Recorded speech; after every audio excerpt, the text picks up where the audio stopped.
Dakar 2026, it's Saturday, so it's a rest day. Well, it's a break in racing day, not really a rest day. Lots of media commitments and lots of work in the car. Somebody who's just returned yesterday from the race, Terence Marsh from Red-Lined Motorsport, joins us in studio. Terence, thanks a lot for coming in on a Saturday. You have a good trip back? It's a pleasure. It's great to be here. Yeah, it was a good trip. It was busy. It was a busy week. I had to come back for a few other business commitments on my media side, on the media business. But yeah, it was. I managed to get in and do much of what I needed to do, see what I needed to do, see what I needed to see. Put it that way. But yeah, it's next What did level. you need to see? Come on, tell us those things that you went to look with the eyes. Yeah, so I mean, on my personal side, we've got one or two cars and one or two partnerships with a few guys in both China and Europe, and to go and see them. I needed to meet with the FIA. There was some stuff on our side that we needed to close up on, and it's always a lot easier. You know, think of Dakar in that during the scrutineering and the admin process, think it as the biggest motorsport exhibition in the world. That's what it effectively is. So it's a great time to be there. Obviously catch up with everybody, a good opportunity also to see our suppliers, the Rigers of the world, the SADF, those kind of things. So quite a good networking opportunity, plus obviously the work that I had to do, the meetings I had with the FIA, and the work I had to do there. And then, of course, what you can steal with eyes, you know. So that was to go really have a look at where everybody's going, what they're doing, and yeah, I mean, Carl, every year it just amazes me. It's just every time I think it's, you know, where does it going to end, it just gets taken to another level. It really is amazing. I'm just seeing pictures of the bivouac, and you know particularly the level of accommodations for the engineers, and now every top team has got their own catering department, and it's just boom, super next level inside the bivouac. Yeah, I mean, it's so difficult to put in perspective now. This was my 13th. I only did manage to do one in Africa, and then there was a lot of them in South America, and then the 6 in Saudi Arabia. But, you know, if I think just the last 10 years of where it is now is, there's a company called Expander, which it builds these really trick trailers. But, you know, these trailers will cost anything from 8 to 10 million. And I think I stopped counting at 30 of these trailers. I mean, there really isn't one big team that doesn't have one of these really fancy truck expanders that, you know, engineers, hospitality areas, bedrooms, whatever it might be, camper vans. You know, it used to be so more tents. Now there's more camper vans than there are tents. Just the trucks, the setups, the infrastructure, the resources. The bivouac in itself, the layout is very similar. They've standardized over the years. So when you get into a bivouac, you almost can navigate your way around with the streets they put in place, where they put everybody, where you're going to find catering, medical, television, media, toilets. I mean, you are the toilet reviewer of the past years. Yeah, the download area, I call it. Yeah, and yeah, if I think back, you know, years ago when it was just these plastic cubicles that you obviously you hated them. You hated it. It was terrible. You'd rather be out in the bush, honestly. But they've got it to a situation now where it's good. I mean, the food is good. It's not great, but it's not bad by no means. And yeah, the facilities are nice, you know. But I think the biggest thing is, independently, all these teams, if you look at the likes of the SVRs, the Overdrives, the Dacias, the Fords, it's just incredible how many people they have there, how many motorhomes they got, the infrastructure, the trucks, the resources. It just, you know, and when you put it into perspective, knowing how much it costs for an entry per person, per truck, per car, and you try and do the maths, you know, for us South African guys in our ends, it blows my mind. You know, so it's just got so much bigger. I think the Yambu, when we were there, it was almost 2 kilometers long. We walked, and you know, possibly a kilometer wide maybe. So it's basically like a little village. But the big thing for was Defender. Defender have come big. Jeepers, there's some budgets there. And they're not just doing Gone Racing, they've got a whole experience thing around it, and a lot of media driving around in their cars. And yeah, I think strategically they've been very clever. So they've aligned as let's call it a partner or a sponsor to the Dakar. So they provide all the vehicles for the organization. So you have 30, 40, 50, whatever it is these defenders roaming around, all from an organizational perspective. So they've got that presence, and then they've brought the competitive one.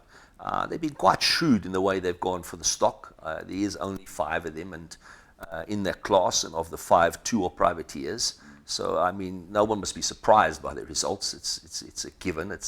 They've gone for the soft angle, if you want, well, but they've gone big. Do have, in all fairness, they do have backing from the factory.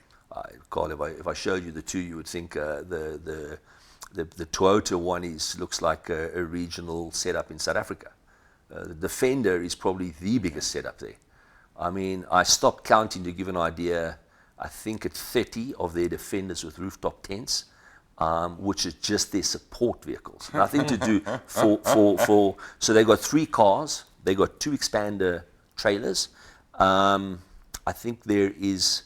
I'm not sure. When you look at the amount of people, a privateer would probably run 3 technicians per car and probably share an engineer.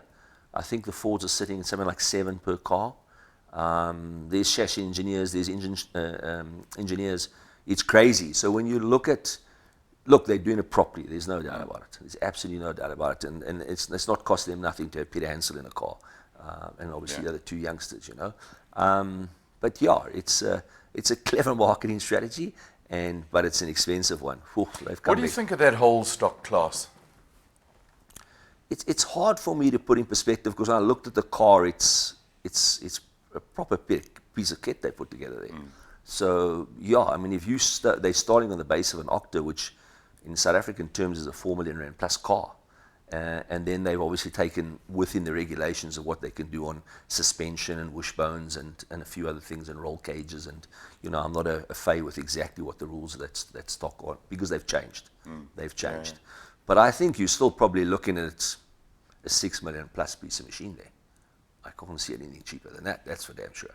Yeah, I mean, so as a privateer, do you want to go and drive a stock car that is slower than a side-by-side? And probably a lot more expensive. Yeah, as I said, I'm still struggling to try to work out exactly where. It was interesting for me where they would finish and how they'd finish in the field. Because you get to a point where you get it wrong. You start finishing late and you start finishing in the dark. Yeah. And for that in a stock car, is that, I don't know how happy Peter Hansel's going to be finishing in the dark or coming out of the dunes in the dark. Yeah. Because their pace-wise, they're running anywhere from 40 to, let's say, 60 is the window on the road. But that's in ultimates. Yeah. When you throw the side-by-sides, now I think, I'm open to correction, but there's 37 T3s and I think 30-odd T4s, And the gap of the T4s and T3s is closed down quite nicely. I've seen that. But yeah, you can start, once they integrate them together with the trucks on a racing day, and you're not a priority driver or you don't have any jokers that you can pull, you can start position number 100 and something, you know what I mean? And I think I did see one of his interviews where Peter Hansel said, geez, he didn't realize how different or difficult the terrain is at what we call the back of Dakar. Yeah. Because he's only ever played at the front. Yeah, both on bikes and yeah. So he's had great terrain, he's had great traction, and now he's coming in this really choppy, really churned up sand. So yeah, it's been interesting to watch. Look, they haven't left a stone unturned. It is really impressive what they're doing. And they've got some good mileage. Here we are talking about Defender. Yeah. Before we've spoken about Ford, Toyota, Dacia. Yeah, it's what I said. It's from a marketing point of view, it's quite shrewd.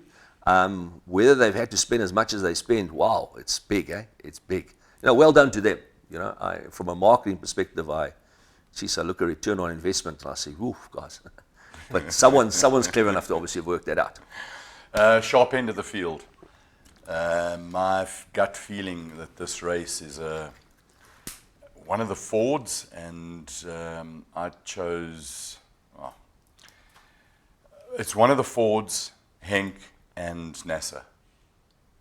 Yeah, I tend to agree with that. I think on one of my groups that I have, I predicted at the beginning. I said definitely one of the Dacias with Aliyyah as the favourite. They come with a very, very mature car, and there's nothing more than they need to do but execute now. That's really what they've got to do.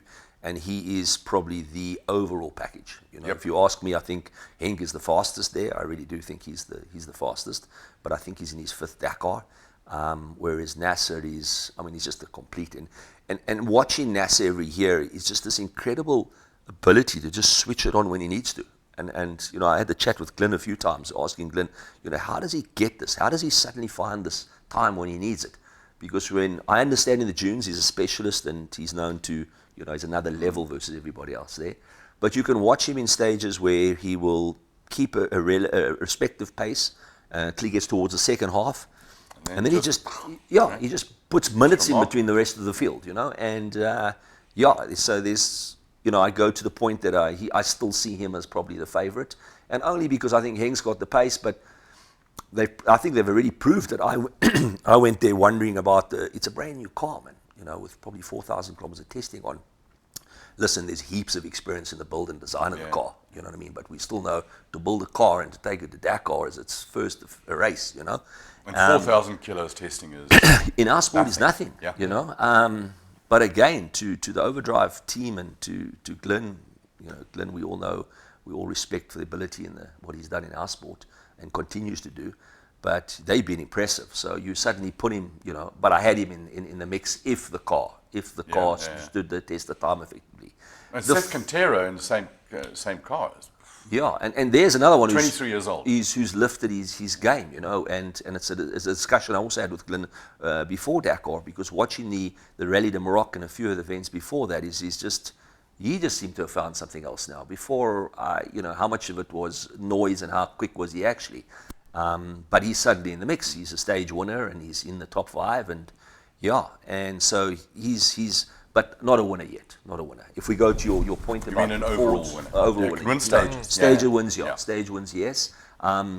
He's still got to put that puzzle together. I think Henk's a little bit closer to that. He's obviously quite astute, and Brett is phenomenal. The pairing is a pairing, they're really good. And I think they dropped a little bit more time than they needed to in the last one.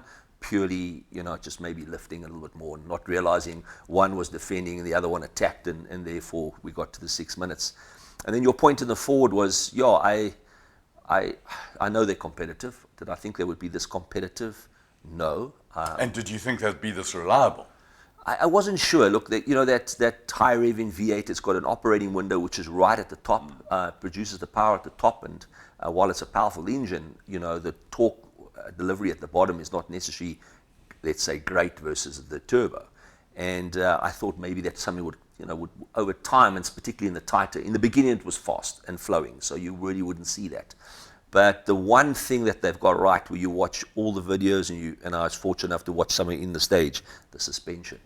Yeah. They have got that. And they've got the Fox suspension, which is an interesting move where Fox have got one car to focus, or one team to focus on.